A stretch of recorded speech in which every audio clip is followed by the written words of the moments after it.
C'est désormais une réalité. Les médias nationaux en font leur actualité. Patrice Talon est passé de président élu à président de la République du Bénin le dimanche 23 mai 2021. Après 5 ans à la tête de la République à opérer dans le système de la rupture, l'homme qui vient d'être reconduit pour un second quinquennat à la tête du Bénin a très tôt publié la nouvelle équipe gouvernementale. Et l'homme coup de surprise, pas de changement majeur à signaler, et juste 2 entrées. Mais curieusement, le ministère de la Communication semble faire désormais partie du passé. Mais pourquoi? Patrice Talon, saison 2, n'a-t-il pas besoin de communiquer pour mieux gouverner? En quoi la communication est-elle aussi importante pour un gouvernement qui veut réussir? Bonjour à tous et bienvenue dans votre émission spéciale imposée spécialement par l'actualité politique au Bénin. Pour répondre aux questions et tirer de l'exemple béninois les leçons qui s'imposent à tous, nous recevons pour vous le stratège politique Patrick Armand-Pognon. Mais avant de le retrouver, suivons d'abord cet extrait. Afrique Stratégie. Afrique Stratégie. Une émission 100% africaine. Politique, diplomatie, tactique, consulting, l'art de la gestion. Avec le stratège par excellence, le coach Patrick Armand-Pognon. Professeur Pognon, bonjour. Bonjour. Aujourd'hui, nous célébrons Amadani Kassiratou du Canada. Elle est gestionnaire des ressources humaines, et Baba Dampodi Rodrigue du Bénin. Il est pharmacien, gérant de la nouvelle pharmacie Les Cocotiers. Quel est votre message, docteur? Je voudrais décréter un changement dans tous les domaines de leur vie. Tous les domaines. Je voudrais que là, tout de suite, ils commencent par constater la gloire de Dieu, afin que leur foi augmente. Dans nos programmations, nous avons l'habitude de dire, Seigneur, viens au secours de notre foi. Oui, que Dieu vienne au secours de leur foi maintenant, en leur faisant voir qu'il est toujours Dieu et qu'il peut changer radicalement leur état de santé, radicalement leur situation financière, radicalement tout. Nous sommes au service d'un Dieu qui agit brusquement. Et je prie Dieu, je décrète que Dieu agit brusquement maintenant dans tous les domaines de leur vie, qu'il s'élève ça et qu'il voit ça se réaliser dans leur vie. Alors, professeur Pognon, le premier gouvernement du nouveau quinquennat du président Patrice Talon est désormais connu. Quelle est votre lecture?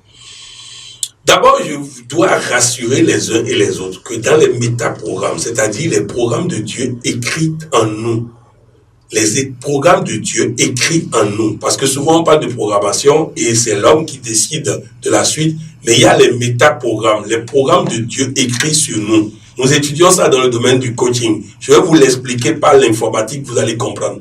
Si vous prenez un ordinateur et on vous dit que l'ordinateur a 500 gigas de capacité, vous allez constater que vous n'avez pas accès aux 500 gigas. Vous avez accès à une partie. Il y a une partie qu'on ne sait pas où ça passe. Cette partie a été utilisée par le concepteur pour cacher les données sur l'ordinateur qui font la particularité de l'ordinateur, les données auxquelles personne ne peut avoir accès et modifier. De la même manière, l'homme a des données que Dieu a inscrites en nous et qu'on ne peut pas modifier. Selon donc ces études, moi, je suis dissociatif. Ça veut dire quoi? Ça veut dire que j'aime quand ça change. J'aime pas le statu quo. Si j'ai un collaborateur qui dort, il doit dégager. Par contre, le président Patrice Talon est associatif. Il n'aime pas quand ça change. Il aime continuer avec les mêmes schémas. Au fait, je voudrais préciser qu'il n'y a pas de bon et de mauvais état-programme. Ce qui serait bon, c'est que de temps en temps, lorsque moi, qui veux tout changer à tout bout de champ, je me rends compte que c'est pas bon, je puisse freiner un peu. Que le président Patrice Talon, qui est conçu pour ne pas changer du tout, de temps en temps, puisse freiner aussi et changer un peu. Je vous donne rapidement mon exemple. Nous avons donc pris une décision au niveau des tests de notre association, bloquant le président mondial que je suis pour que je ne puisse pas changer de membre du bureau mondial avant un autre sommet. Ça veut dire que celui qui est élu pour 1 an va faire les 1 an, que je le veuille ou non. C'est une disposition qui a permis de freiner mon élan de voir ça changer tout le temps. Donc le président Patrice Talon n'aimant pas les changements et que c'est ça, c'est de sa nature, c'est Dieu qui l'a conçu comme ça, vous comprendrez que je n'étais pas trop étonné de ne pas voir beaucoup de changements. Seulement, je m'attendais à ce qu'il y ait quelques changements marquants, c'est-à-dire qui envoient un signal par rapport à ce qui va changer dans le nouveau quinquennat. Le président Patrice Talon n'a pas fait le même discours il y a 5 ans. Il a fait un autre discours aujourd'hui. Donc, on ne peut pas avoir la même équipe exactement. Mais je comprends que certaines négociations n'aient pas abouti. Je comprends que nous allons, dans les jours à suivre, constater un réaménagement technique pour permettre à 2 ou 3 ministres de parti ou de changer de portefeuille ou avoir des ajouts. Mais dans tous les cas, je crois que nous ne sommes pas encore au bout de nos surprises par rapport à ce quinquennat. Alors, disparition du ministère de la Communication de cette équipe gouvernementale, est-ce que c'est une bonne chose? Non. Non, mais je vais l'expliquer. Le président Patrice Talon n'a fait que constater le fait que depuis des années, les différents ministres de la communication ont confondu communication et propagande. Il a dit dans son décryptage personnel que la propagande ne peut pas être au gouvernement. Au fait, c'est parce que tous les ministres qui sont passés ont confondu la propagande avec la communication. Nous aurons dans cette émission l'opportunité d'expliquer à tout citoyen, tout individu, toute personne en Afrique un peu ce qu'est la communication pour qu'on puisse comprendre. Il n'est pas possible d'agir sans communication. L'une des plus grandes écoles de communication, la plus ancienne, l'école de Palo Alto, a pour postulat de base, il n'est pas possible de ne pas communiquer. Donc, ils disent, dans tous les cas, nous devons communiquer. Alors, prenons les dispositions pour bien communiquer. Nous confondons souvent la communication avec le porte-parole. En réalité, je voudrais que vous expliquiez ceci. Parfois, le silence est une communication. Parfois, le silence est une communication. Il y aurait eu une action de communication autour du chef de l'État que vous n'auriez pas constaté que des ministres d'État ne sont pas au gouvernement, mais sont nommés ministres d'État. Des ministres conseillers ne sont pas au gouvernement, sont nommés ministres conseillers. Donc, il y a un problème de communication. Donc, nous avons, pendant les 5 dernières années, le vrai problème du président Patrice Talon a été un problème de communication. Mais c'est dû au fait que les différents ministres qui ont été mis là ont confondu la communication avec le porte-parole, avec la propagande gouvernementale, avec parler. Or, la communication, nous verrons tout à l'heure que c'est beaucoup plus que ça. Alors, lorsque je vous ai posé la question, vous avez répondu non. Est-ce que, par exemple, ce n'est pas une manière pour le président d'éviter, par exemple, cette propagande gouvernementale dont vous parlez? Oui, au fait, c'est ça, il dit. Le président a retiré la propagande gouvernementale. Très bonne chose. Mais il faut créer un vrai ministère de la communication. Ce qui a manqué aux différents ministres de la communication, c'est une vision globale de la communication du Bénin. Je donne un exemple très simple. Le président Patrice Talon a réalisé plein de choses au Bénin. Il est en train de faire des réformes. Mais faites le tour du Bénin et demandez aux Béninois s'ils connaissent les réformes que le Bénin est en train de vivre en ce moment. Ils ne connaissent pas. Or, je vais vous donner un cas pratique. Un Allemand a décidé de prendre son argent pour amener de l'eau potable à Guégué, un village de la Cuisse du Bénin. Il prend son argent pour amener de l'eau potable à des gens. C'est une bonne action, non? Maintenant, il ne va pas les informer de ce qu'il est en train de faire parce qu'il suppose que comme il fait de bonnes choses pour eux, il n'a pas besoin qu'ils soient informés. Résultat, il installe les tuyaux sous l'eau et on ouvre le débit en ville pour que l'eau aille là-bas, les tuyaux explosent. On reprend l'installation, les tuyaux explosent. On reprend l'installation, les tuyaux explosent. Un architecte béninois qui est dans le coin va le voir et lui demande, est-ce que tu es allé expliquer au roi du village en question ce que tu veux faire? Il dit, pourquoi? Je veux leur développement, je n'ai pas besoin de changer avec eux. Il dit, tant que tu ne feras pas ça, l'eau ne passera pas. Mais comme il est curieux, ils sont allés donc mener une action, pas de parole, mais de communication. Il y a la manière d'aller les voir. Il y a le petit cadeau à amener. Vous voyez, la communication, c'est pas aller seulement dire, je vais vous envoyer le potable, parce que vous êtes déjà décoré, il faut réparer. Alors l'architecte l'a introduit tel qu'on s'est introduit. Communication. Il arrive là-bas et il présente la situation au chef de village. Et le chef de village se met à sourire et lui dit, ok, je vais te donner un de mes collaborateurs qui va partir avec toi. Il va faire certaines cérémonies sur l'eau et après, ton tuyau va passer. Alors il passe sur l'eau, il achète des bonbons, des biscuits, il met tout dans l'eau et il parle. Il finit, on ouvre le débit, l'eau passe. Voilà le vrai problème que le président Patrice Talon va avoir de plus en plus en l'absence d'un vrai ministère de communication.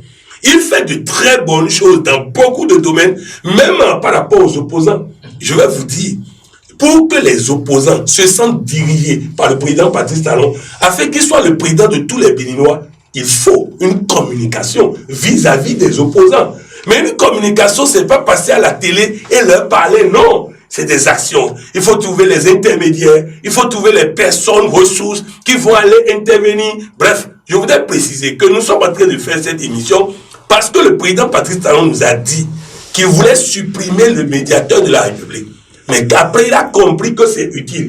Donc, le but est d'amener le président, notre président, à pouvoir comprendre qu'il a besoin de communication pour mieux réussir son mandat. Parce que s'il réussit son mandat, nous allons tous gagner à ce que ce mandat soit une réussite. Nous parlons de communication depuis un instant. La communication, c'est quoi? La communication, d'abord, selon ma propre définition, c'est créer la compréhension. Et bon, pour ça, il y a des moments de silence, il y a des moments de parole, il y a des postures, il y a des habillements, il y a des actes, il y a des relations, il y a des ceci. Bref, il y a énormément de choses pour pouvoir communiquer. Il y a énormément de choses pour pouvoir parler. Vous savez, le président fait des discours et vous allez voir que au lendemain des discours, les opposants disent on n'y croit pas. Parce que nous n'avons pas modifié la façon de communiquer pour permettre aux opposants de se rendre compte qu'en réalité, cette fois-ci, ça a changé. Je vais vous donner un exemple de l'école de Palo Alto. Le troisième principe de communication de l'école de Palo Alto dit nous devons méta-communiquer. Ça veut dire quoi? Communiquer sur notre communication. C'est-à-dire, j'ai parlé, et c'est ça que le président a fait en décryptant lui-même son gouvernement. Mais le troisième, ça c'est le quatrième principe. Le troisième principe dit quoi? Ponctuer la communication.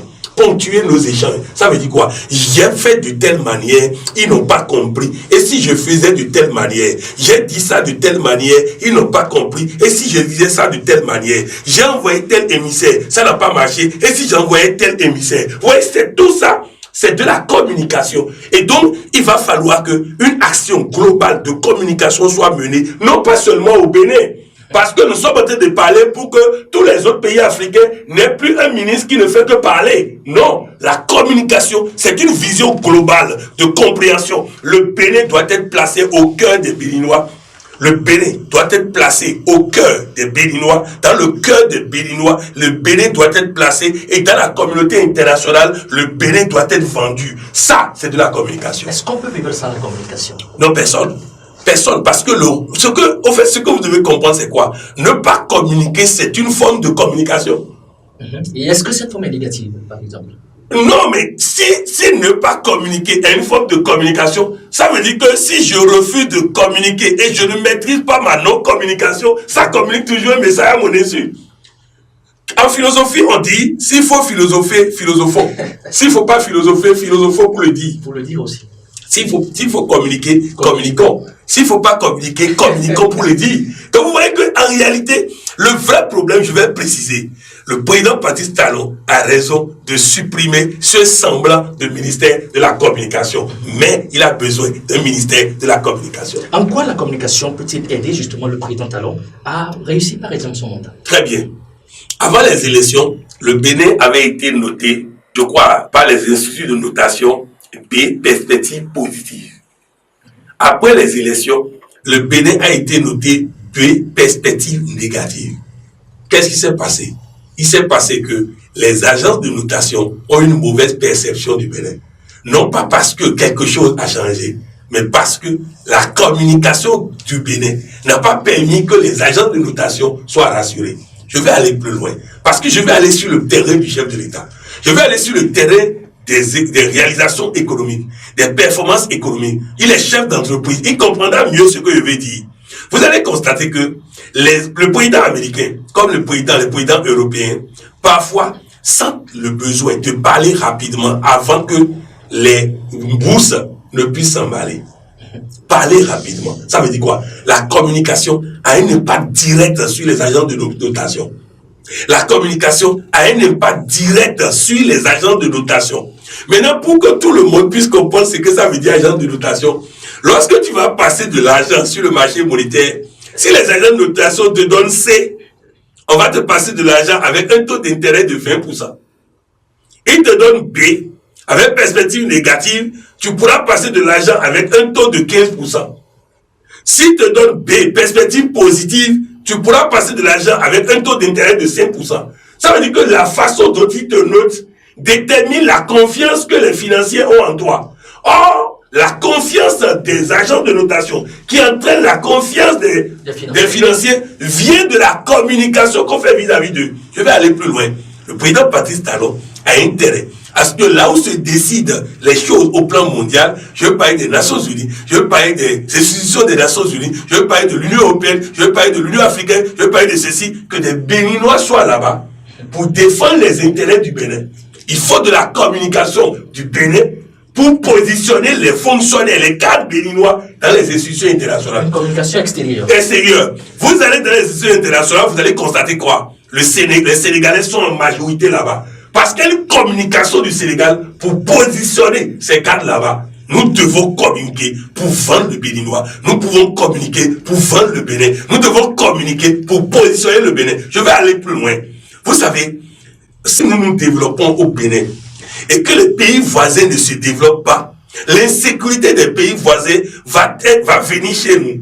Donc, pour que nous puissions avoir une action de développement qui entraîne une action de développement en synergie de la zone, il va falloir que nous ayons une communication qui positionne notre chef d'État comme un interlocuteur des autres chefs d'État afin que les autres puissent aller vers lui pour qu'ensemble nous puissions penser global, penser macro et tout ça. Donc on a trop à faire. Je vais vous donner des exemples très simples. Pour avoir des renseignements sur le Bénin aujourd'hui, on va sur RFI.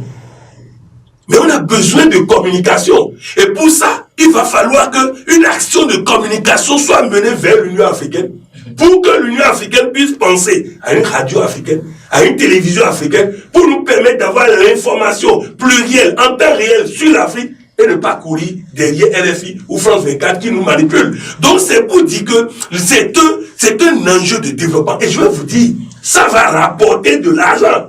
Parce que pour que la destination Bénin soit intéressante, pour que les sommets commencent par venir au Bénin, pour que les touristes commencent par venir au Bénin, il faut de la communication. Nous devons vendre le Bénin. La vente du Bénin est de la communication. Nous devons faire du plaidoyer lobbying pour positionner le Bénin dans les instants de décision. Il y a trop à faire pour vendre le Bénin. Ce n'est pas le moment pour nous de baisser les bras. Oui, pour supprimer un ministère de propagande, mais oui, pour créer un ministère de la communication. Alors, si je vous comprends jusque-là, il faut donc au Bénin une communication de développement. Effectivement, une communication de développement pour positionner ce pays qui n'a que quelques kilomètres carrés, qui n'a qu'une population de 12 millions d'habitants, peut devenir le dragon du monde, peut devenir le pays qui va drainer le monde, qui va donner envie à tout le monde de venir au Bénin. Plusieurs investissements sont faits dans le domaine du tourisme. Il faut vendre tout ça, il faut de la communication. Que peut faire le ministère de la Communication pour un meilleur positionnement du pays dans le cœur des citoyens et au niveau de la communauté internationale? D'abord, réfléchir sur qu'est-ce que nous communiquons. Actuellement, après les élections, vous allez constater que tous les médias du Bénin sont ennuyeux. Ils n'ont plus de sujet de discussion. C'est vrai que il y a l'investiture qui a donné des sujets de discussion. Vous allez constater que le gouvernement est devenu le sujet de discussion. Bientôt, ça va s'éteindre. Mieux, vous allez constater que nous avons fait un gouvernement au Bénin. La presse internationale n'en parle pas. Ça veut dire que nous commençons par ne pas être intéressants. Non, il va falloir qu'on réfléchisse d'abord à quoi communiquer, où communiquer, comment communiquer. Déjà, les audiences du chef de l'État. Quelles sont les audiences qui doivent être publiques? Quelles sont les audiences qui doivent être privées? Tout ça, c'est de la communication. Le président a donné l'exemple des États-Unis d'Amérique. Et il me plaît, avec tout le respect du président, d'expliquer un peu ce qui se passe aux États-Unis. Aux États-Unis, nous n'avons pas un gouvernement unitaire. Nous n'avons pas il n'y a pas conseil des ministres aux États-Unis. C'est pas un gouvernement unitaire. C'est-à-dire que quand on veut parler du ministère des Affaires étrangères, on parle de l'administration du ministre des Affaires étrangères. On ne parle pas de l'administration du président. Vous allez constater que le ministre de la Justice tient tête au chef de l'État.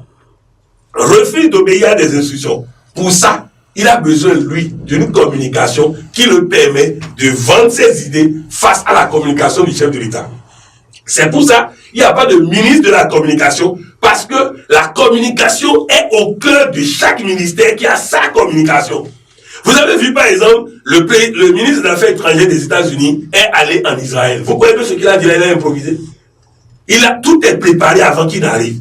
Pas sa cellule de communication. Et il dit quoi? L'Israël a le droit de se défendre, mais les Palestiniens ont besoin de notre aide. discours équilibré qui lui permet de donner satisfaction à l'Israël, de donner satisfaction aux Palestiniens. Vous voyez un peu, mais il n'a pas improvisé. Donc vous comprenez que non seulement il faut un ministère de la communication, mais il faut aussi une ramification de ce ministère de la communication dans tous les ministères du Bénin, afin que le ministre ne dise pas ce qu'il veut, quand il veut et comme il veut. Quel conseil pour le président Patrice Talon? Ah, le conseil, bon, avec tout le respect dû au chef de l'État, je voudrais simplement dire que il va falloir penser d'abord, pas nommer tout de suite, mais penser d'abord la communication. Si on ne sait pas ce qu'on veut communiquer, on ne peut pas savoir qui va diriger ça. Il faut d'abord réfléchir pour faire les thèmes de référence de la communication du Bénin. Je vais vous donner un exemple très simple. Un pays de la sous-région ouest-africaine a nommé un directeur de la communication internationale. La personne nommée s'est habillée le lundi matin, a préparé un document de 50 pages sur ce qu'elle va faire et est allée en audience avec le ministre. Elle rentre dans le bureau et le ministre lui demande « Vous savez pourquoi vous êtes nommée ?» Elle dit non. Il dit « Parce que vous êtes une collaboratrice du Code Bouillon, vous êtes dans son association. On est sûr que vous ferez tout après avoir consulté. Résultat, nous voulons utiliser ses compétences sans le payer. Parce que comme une de ses collaboratrices est là, il va falloir que chaque fois, il vous apporte son soutien et nous, on va profiter de ça sans pouvoir le payer. Vous savez que c'est après ça qu'elle me contacte. On a nommé une collaboratrice à moi qui a porté veste, qui a pris papier, qui est allé voir le ministre sans demander mon avis sur le papier qu'elle veut présenter là-bas. Le papier que nous avons présenté, que nous l'avons aidé à faire, faisait 3 pages. 3 pages, pas volumineux, 3 pages pour dire ce qui sera la communication internationale de ce pays-là. C'est pour dire que véritablement, nous avons besoin véritablement, maintenant, tout de suite, de faire une communication qui rapporte de l'argent, oui. Une communication de développement, une communication qui permet de positionner le Bénin dans le cœur des Béninois et de positionner le Bénin dans la communauté internationale. On ne doit pas parler développement sans parler Bénin. On ne doit pas parler efficacité, réussite sans parler Bénin. On ne doit pas parler ceci sans parler Bénin. Nous avons besoin des investisseurs. Ils ont besoin de connaître le Bénin, de comprendre le Bénin pour pouvoir venir au Bénin. Je vais vous donner des exemples très simples qui montrent les difficultés de communication déjà au niveau du gouvernement béninois pendant 5 ans. Vous allez constater que nous avons un ministère de l'économie numérique qui va faire du bon travail dans beaucoup de départements en termes de dématérialisation. Mais il y a encore beaucoup de ministres du gouvernement qui n'ont même pas d'existence sur Internet.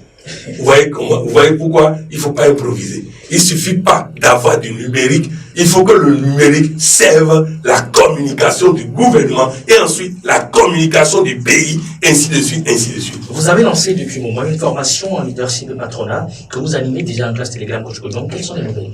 Ah, déjà, moi, je peux vous dire que avec tout ce que je disais sur les réseaux sociaux, cette formation m'a permis à moi-même, le formateur, déjà de me rendre compte que j'étais trop bête dans beaucoup de domaines. Donc, j'ai corrigé encore ces bêtises-là et je suis devenu encore plus compétent. Mais cette formation sur le leadership et le patronat, qui fait suite à un article scientifique que nous avons sorti sur le leadership et le patronat, doit circuler dans beaucoup de pays, dans beaucoup d'entreprises, dans beaucoup d'institutions.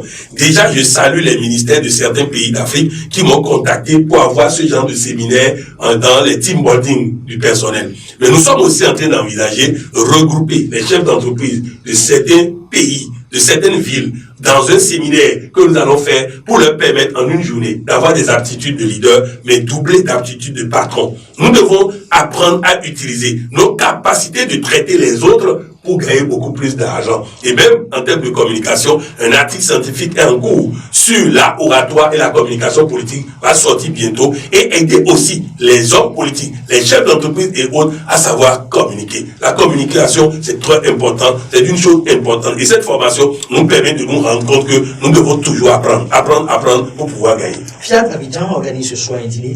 Parlez-nous en. Ah, je crois que je voudrais d'abord saluer la présidente Félicité pour tout le travail qu'elle fait pour que ce dîner soit une réussite. Je voudrais aussi saluer les 2 anciens présidents. Je veux parler du président Rivière et du président Irénée Noël Babine pour toute l'assistance qu'ils lui ont apportée pour la réussite de ces dîners. Nous avons prévu 75 personnes. Nous avons été obligés de bloquer à 78.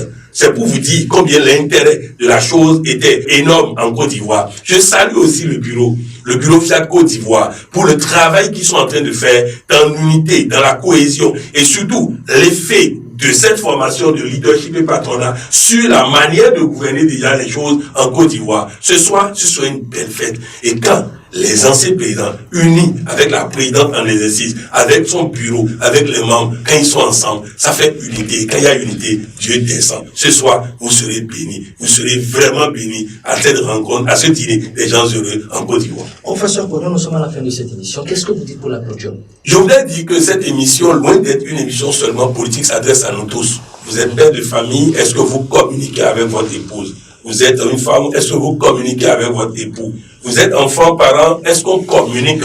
En entreprise, est-ce qu'on communique?